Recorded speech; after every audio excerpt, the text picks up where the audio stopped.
প্রিয় দর্শক, সবার প্রতি শুভকামনা জানিয়ে শুরু করছি এনটিভির নিমন্ত্রণে। আপনাদের সঙ্গে আছি আমি নুজহাত সাওম। দর্শক, এনটিভি নিমন্ত্রণের আজকের আয়োজনে থাকছে সংস্কৃতি, এনটিভি অনুষ্ঠান সূচি ও আলাপন। প্রথমেই সংস্কৃতি।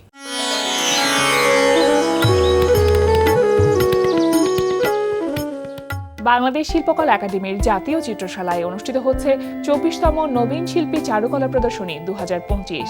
প্রতিদিন বেলা ১১টা থেকে রাত ৮টা এই সময়ে প্রদর্শনী চলবে ২২ ডিসেম্বর পর্যন্ত। বাংলা একাডেমি প্রাঙ্গণে অনুষ্ঠিত হচ্ছে বিজয় বইমেলা ২০২৫। প্রতিদিন দুপুর ২:৩০ থেকে রাত ৯টা এবং ছুটির দিন বেলা ১১টা থেকে রাত ৯টা এই সময়ে বইমেলা চলবে ২২ ডিসেম্বর পর্যন্ত। এবার এনটিভি অনুষ্ঠান সূচি। এবার জানিয়ে দিচ্ছে এনটিভির আজ রাতের বিশেষ বিশেষ অনুষ্ঠানগুলির সময়সূচি। সন্ধ্যা ৬টা ১৫ থাকছে সমসাময়িক বিষয় নিয়ে অনুষ্ঠান সংলাপ প্রতিদিন।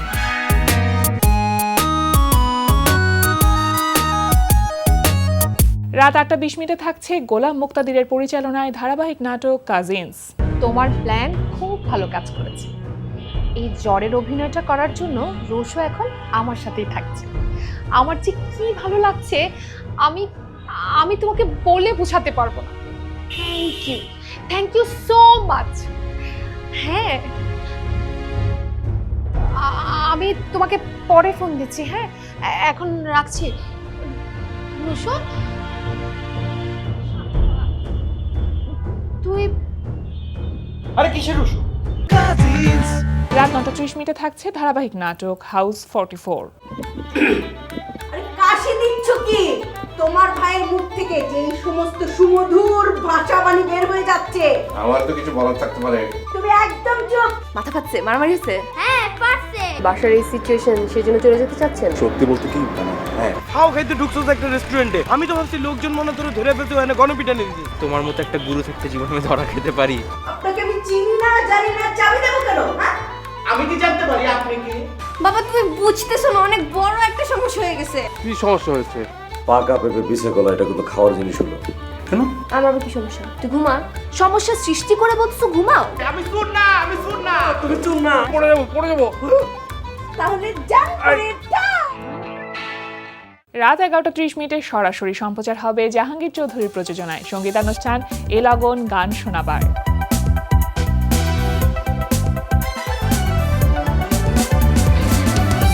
এই ছিল এনটিভির আজ রাতের বিশেষ বিশেষ অনুষ্ঠানগুলির সময়সূচি।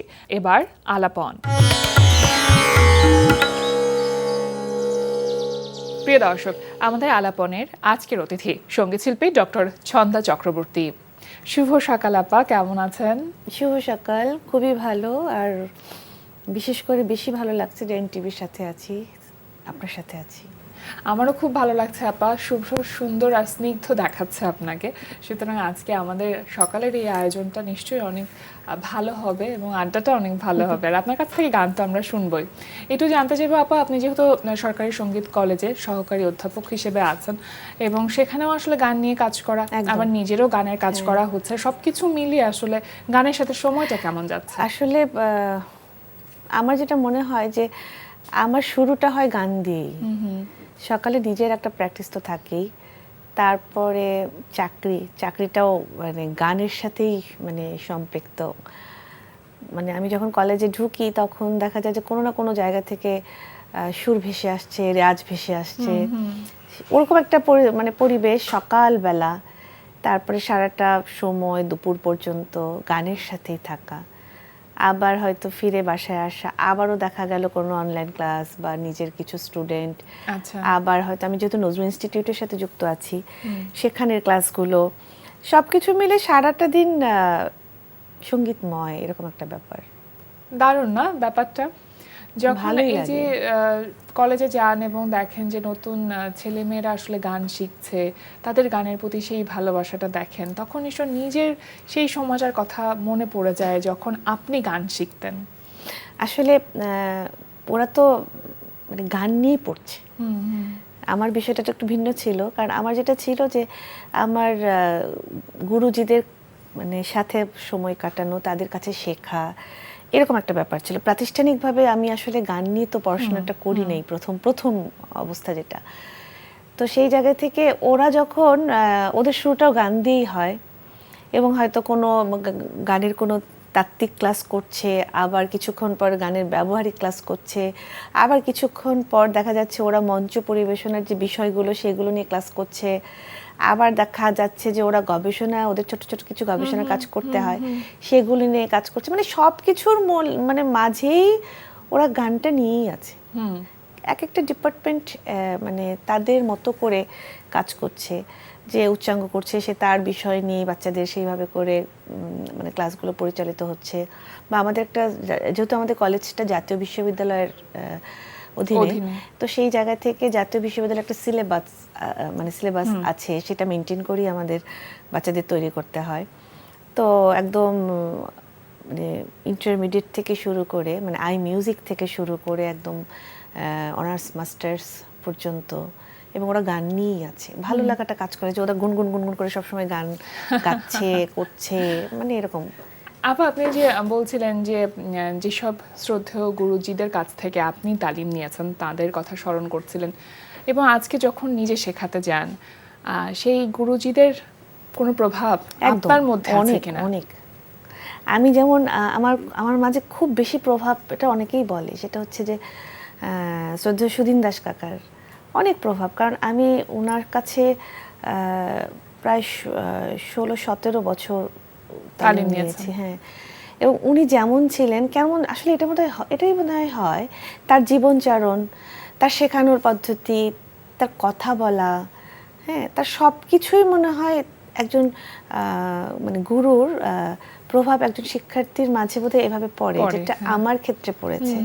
কাকা ভীষণ ভিতরের একটা ব্যাপার আছে না, যে আমরা যদি শামুক চিন্তা করি, তো শামুকের ভিতরটা ভীষণ নরম, উপরটা ভীষণ, উপরের খোলসটা শক্ত আবরণ দিয়ে ঢাকা। সুধীন কাকা ঠিক এমন একজন ব্যক্তি ছিলেন। তিনি তার ভালোবাসা কখনোই প্রকাশ করতে পারতেন না বা করতেন না মনে হয়। হ্যাঁ, কিন্তু এমন একটা দিন ছিল না যেদিন আমি রাত্রে গান শিখতে যেতাম, আমার হাজবেন্ড সহই যেতাম, যাই হোক। তো আমার সাথে তো কেউ একজন থাকতেন, তারপরও আমি গান শিখে প্রত্যেকটা ক্লাসে বকা খেতাম, মানে এটা একদম ম্যান্ডেটরি, খেতাম। তো বাসায় আসার পরে একটা ফোন উনি করতেনই যে আমরা ঠিকভাবে পৌঁছে গেছি কিনা। মানে এই যে তার মানে আমাকে কেয়ার করার ব্যাপারটা, এটা না আমার মাঝেও এরকম ভাবে চলে এসছে। আমার কোনো স্টুডেন্ট মানে বের হলে আমার মনে হয় যে ঠিক মতো বোঝালো, এরকম।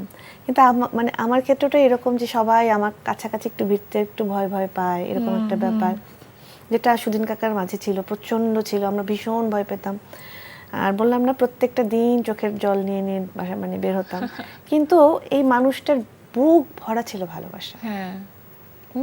তো ওই প্রভাবটা আমি মনে করি আমার জীবনে এসেছে। এবং তার আরেকটা বিষয় ছিল, প্রচন্ড সৎ ছিলেন। আচ্ছা, সততা। এবং একটা কথা বলতেন যে আমার অহংকার হচ্ছে আমার সততা।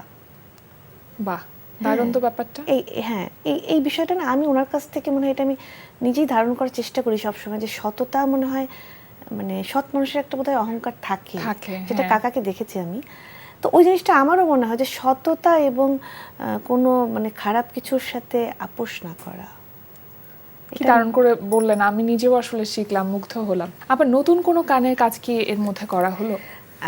আমার তো আসলে মানে মূলত কাজগুলোই হয় নজরুল কেন্দ্রিক, নজরুলের গান নিয়ে। তো এর মাঝে আমি দুটো কাজের সাথে যুক্ত হয়েছি। রাগাশ্রয়ী আধুনিক গান, আচ্ছা, যেটার মাঝে আসলে রাগের মিশ্রণ আছে, সেরকম দুটো আধুনিক গানের কাজ চলছে। রেকর্ডিংটা এখনো হয়নি, কিন্তু মিউজিকের কাজটা চলছে, মিউজিকটা হচ্ছে। হয়তো ডিসেম্বরের শেষে বা জানুয়ারিতে আমি ভোকালটা দিব। এই গান দুটো হয়তো মানে ইচ্ছা আছে যে ফেব্রুয়ারিতে, 14 ফেব্রুয়ারি হিসাবে যদি বের করানো যায় বা বের হয়, এরকম এই কাজটা চলছে। আরেকটা কাজ অনেক দিন থেকেই চলছে, সেটা হচ্ছে নজরুলের কিছু মানে আমার খুবই ভালো লাগার কিছু গান, কিছু প্রচলিত কিছু অপ্রচলিত, এরকম কিছু গান নিয়ে একটা অ্যালবাম। ওই অ্যালবামটা আসলে মাঝখানে কিছু ঝামেলার কারণে শেষ করতে পারিনি।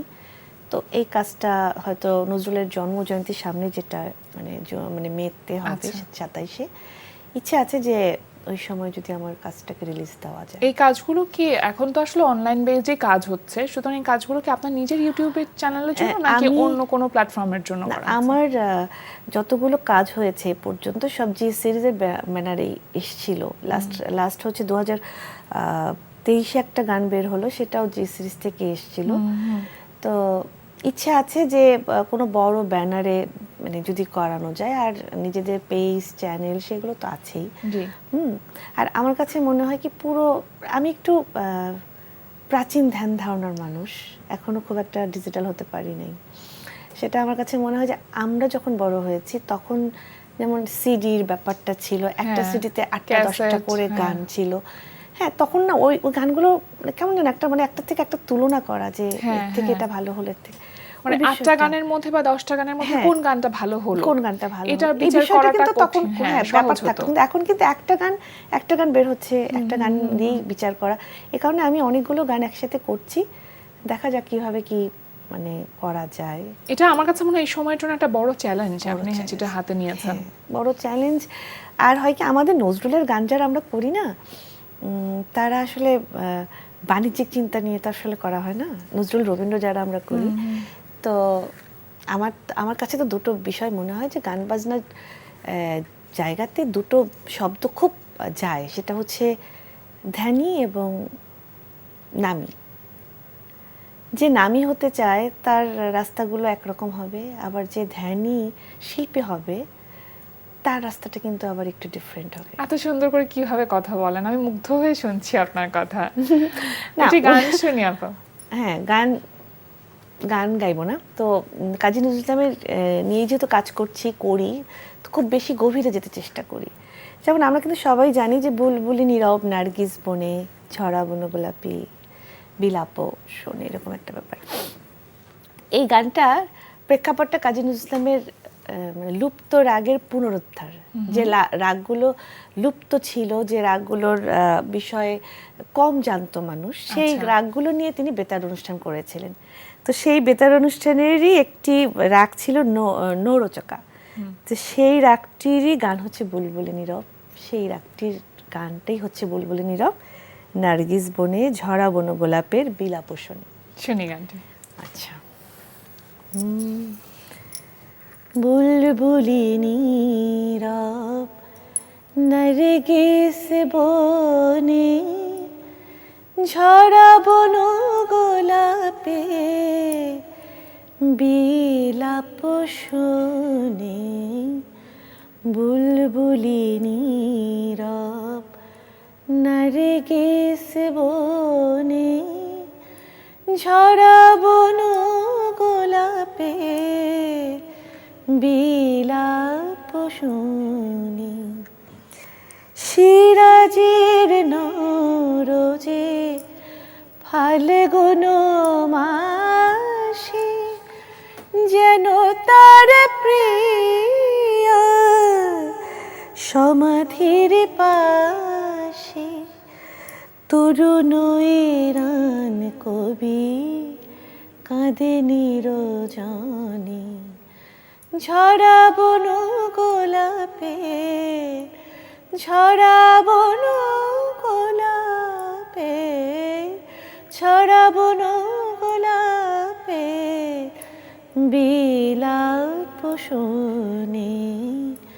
বুলবুলি নীরব নার্গিস বনে। বাহ, কি সুন্দর সকালবেলা এরকম একটি গান। কাজী নজরুল ইসলামের গানগুলো নিয়ে আপনি গবেষণা করেছেন। হ্যাঁ, কাজী নজরুল ইসলামের একটি পার্ট, সেটা হচ্ছে কাজী নজরুল ইসলামের ভক্তিমূলক গান, হিন্দু মিথোলজি, যেটা শ্যামা কীর্তন ভজন। আসলে নজরুলের বিশাল একটি সৃষ্টি সম্ভার হচ্ছে এই দিকটা, কিন্তু এই দিকটা আমার কাজ করার উদ্দেশ্য ছিল প্রথমত আমার ডক্টর রফিকুল ইসলাম স্যার আমার বিষয়টা বেছে দিয়েছিলেন। তো স্যার মানে খুব চাইতেন, উনি আমার দুটো সেমিনারে ছিলেন, লাস্টটাতে থাকতে পারেননি কারণ উনি তখন আমাদের মাঝ থেকে চলে গেছেন। তো ওনার বিষয়টা বলাটা এরকম ছিল যে নজরুলের এই বিষয়টা নিয়ে একদম পরিপূর্ণ একটা কাজ এ পর্যন্ত হয়নি। আচ্ছা। তো এই কাজটা খুব জরুরি, কারণ হচ্ছে কাজী নজরুল ইসলামের শ্যামা মানে বিশাল একটি বিষয়, কাজী নজরুল ইসলামের কীর্তন মানে বিশাল একটি বিষয়, ভজন মানে একটা বড় জায়গা। তো সেই জায়গাটাকে একত্রিত করে একটি কাজ। আচ্ছা, কেউ যদি মনে করে যে কাজী নজরুল ইসলামের এই বিষয়টা জানতে আগ্রহী, তখন একসাথে সবগুলো বিষয় জানার মতো সেই রকম কোনো বই বা সেরকম কোনো গবেষণা এই পর্যন্ত হয়নি। এটা স্যারের কথা ছিল, আমার না। আচ্ছা, তো সেই জায়গা থেকে স্যার আমাকে এই বিষয়টা, মানে এই জায়গাতে কাজ করবার একটা বড় সুযোগ রয়েছে। হ্যাঁ, কিন্তু কঠিনও ছিল, কঠিন থেকে কঠিনতর ছিল, কারণ একটা গবেষণা করতে গেলে যে ধরনের রসদ দরকার হয়, বই তার মধ্যে অন্যতম। এই বিষয়ের বই এতই কম, আচ্ছা, এতই কম যে আমাকে অনেক মানে কষ্ট, বলবো যে কষ্ট তো করতেই হয়, এত বড় একটা গবেষণার কাজ। তো সেই জায়গা থেকে আমাকে অনেকভাবে সাহায্য সহযোগিতা অনেকের নিতে হয়েছে। হ্যাঁ, অনেক প্রতিষ্ঠানের সাহায্য সহযোগিতা নিতে হয়েছে। তো তারপরে যাই হোক, কাজটা শেষ করেছি এবং কাজটা মানে আমার স্বীকৃতি পাওয়ার, সেটা আমি পেয়েছি। এটার ফাইন্ডিংস আপা কি এসেছে, মানে আপনার যে গবেষণা? ফাইন্ডিংসটা এরকম ছিল যে কাজী নজরুল ইসলাম আসলে কিসের দ্বারা অনুপ্রাণিত হয়ে তিনি এই কাজটা করলেন।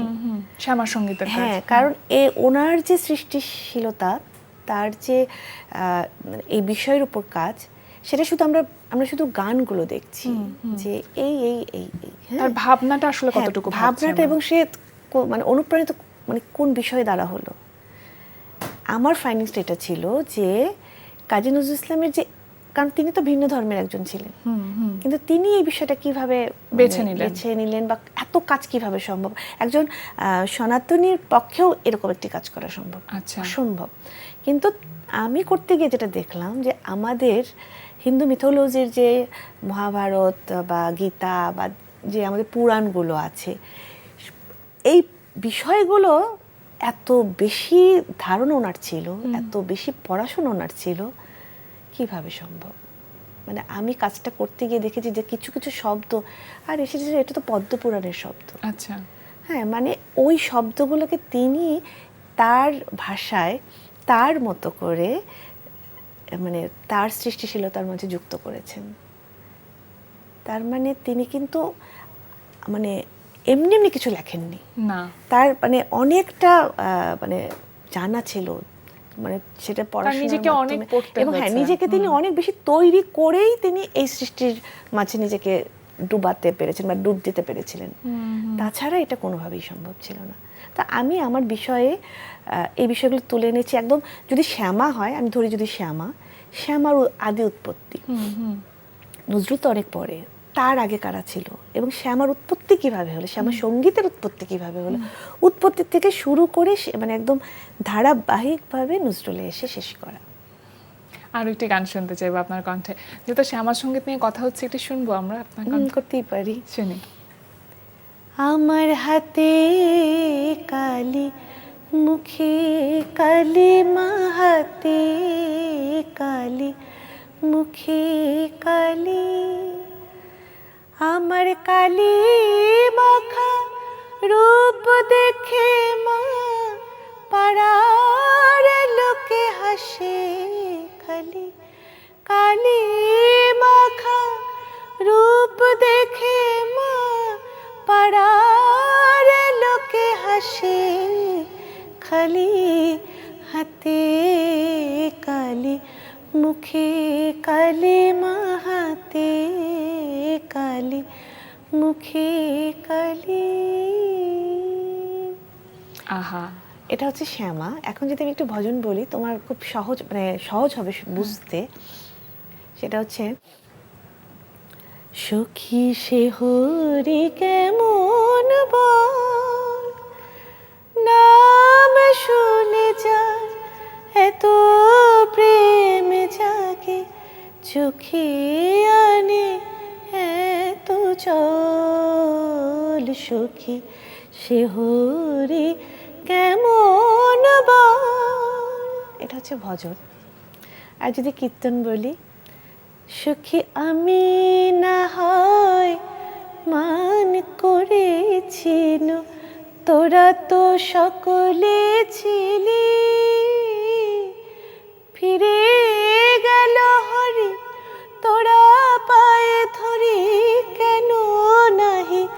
ফিরাইলে আমি না হয় মান করেছিল, তোরা তো সকলে ছিলে। এটা হচ্ছে তিনটা মানে বিষয়, যে শ্যামা তো শ্যামা মাকে নিয়ে, কীর্তনের কিন্তু রাধাকৃষ্ণের যে মান ভঞ্জন, তাদের যে মান অভিমান প্রেম, সেইটার একটা মানে সৃষ্টিশীলতা এই কীর্তনগুলো, এবং সেটা পদাবলী কীর্তন অনুসারেই উনি করেছেন কিন্তু। অনেকগুলো ভাগ আছে কীর্তনের। আবার যখন ভজন, সে শুধু কৃষ্ণকে নিয়ে, কৃষ্ণর ভজন, কৃষ্ণর ভাব, কৃষ্ণ মানে ভাবনা, তার কৈশোর, তার যৌবন, তার সবকিছু মিলে একটা মানে ভজনের সৃষ্টিশীলতা। তিনটাকে তিনি মানে ভাগ করে এইভাবে তার এই বিষয়টাকে এক্সপ্রেস করেছেন। কি দারুণ করে বললেন। একেবারে শেষের দিকে আমরা চলে এসেছি আপা, একটি ছোট প্রশ্ন করতে চাইবো, যে যখন এই যে নজরুলের যে বাণীগুলো রয়েছে, সেই বাণীগুলো গান আকারে আপনি গাইছেন, তখন সেটার গভীরতা একরকম, কিন্তু এখনকার সময়ে যদি গীতিকার বা সুরকারদের কথা বলি, অতখানি গভীরতা তো আসলে স্পর্শ করা সম্ভব না। সুতরাং তাদের সাথে কাজ করতে গেলে একটু কষ্ট হয় কি নিজের ক্ষেত্রে? মানে আমার মানে এটা না আমার গুরুজি বলতেন, আমি যার কাছে শিখেছি, শ্রদ্ধা রতন অধিকারী স্যার, যে কখনোই বাণীর সাথে সমঝোতা না, মানে খুব হালকা কথায় গান না, এরকম বলতেন। তো আমার না সেই জিনিসটা মানে আমার মাঝেও রয়ে গেছে। আধুনিক গান তো মানে আমি প্রচুর আধুনিক গান করেছি একটা সময়, কিন্তু সেটা কি, সেটা হয়তো সেই যে হৈমন্তী শুক্লা, লতাজি, সাবিনা আপা, লুনা আপা, এদের গান, বা রাগাশ্রয়ী গান, শিপ্রা বসু, মানে এই ঘরানার গানগুলো। তো এখানে হয় কি, 70-80 দশকে, 60-এর দশকে গানের কথার যে গভীরতা, হ্যাঁ, কথাটা যেভাবে 90 দশক পর্যন্ত সেটা ছিল, কিন্তু এখন না কথাগুলো এত হালকা হয়ে গেছে, তখন মনে হয় ওর সাথে বোধহয় আমি যাই না, কানেকশনটা কোথাও যেন পাচ্ছি না। আর যেহেতু নজরুলের গান করে, যেটা আপনি বলছিলেন যে এটা তো একটা ব্যাপার আছে, রুচিটা তো একটা তৈরি হয়ে যায়। তো ওনার কথাগুলো, উনি যে প্রেম, সেটার বর্ণনা যে এত সুন্দর করে দিতেন, মোর প্রিয়া হবে এসো রানী দেব খোপায় তারার ফুল, এটা এখন আসলে আপা আসলে আপনি এত সুন্দর করে কথা বলেন, আর গান তো আছেই। আমার কাছে মনে হচ্ছে আমাদের এই আয়োজনটা যদি আরেকটু লম্বা সময় হতো খুব ভালো হতো, কিন্তু একেবারে শেষের দিকে চলে এসেছে। খুব ভালো থাকুন সবসময়। ভালো লাগলো, কারণ অনেক কিছু শেয়ার করতে পারলাম, যেগুলো সব প্রোগ্রামের মাধ্যমে শেয়ার করা যায় না, শুধু গানই গাইতে হয়। তো সেই জায়গা থেকে এনটিভিকে অনেক অনেক ধন্যবাদ, আর আপনাকে তো অনেক ধন্যবাদ, এত সুন্দর করে বলেন আর এত ইন্সপায়ার্ড করলেন, ধন্যবাদ। আর মানে কি বলবো, সকল দর্শকদের জন্য অনেক অনেক ভালোবাসা, আমাকে প্রার্থনায় রাখবেন, সকলে ভীষণ ভালো থাকবেন। আপনাকে অনেক ধন্যবাদ আমাদের আয়োজনের সময় দেওয়ার জন্য। আপনাকেও। প্রিয় দর্শক, আমরা চলে এসেছি অনুষ্ঠানের শেষ প্রান্তে। অনুষ্ঠান সম্পর্কে আপনার মতামত জানাতে মেইল করুন ntvnimontrone@ntvpd.com। বিশ্বের যে কোনো প্রান্ত থেকে যে কোনো সময় এনটিভি নিমন্ত্রণে দেখতে ভিজিট করুন আমাদের পূর্ণাঙ্গ ওয়েব পোর্টাল www.ntvpd.com। এছাড়া এনটিভির সব জনপ্রিয় অনুষ্ঠান ও খবরের আপডেট পেতে ভিজিট করুন আমাদের ইউটিউব চ্যানেল ও ভেরিফাইড ফেসবুক পেজে। সবার মঙ্গল কামনায় আজকের মতো এখানে শেষ করছি। সবাই ভালো থাকুন, সুস্থ থাকুন, সুন্দর হোক আপনার প্রতিটি মুহূর্ত।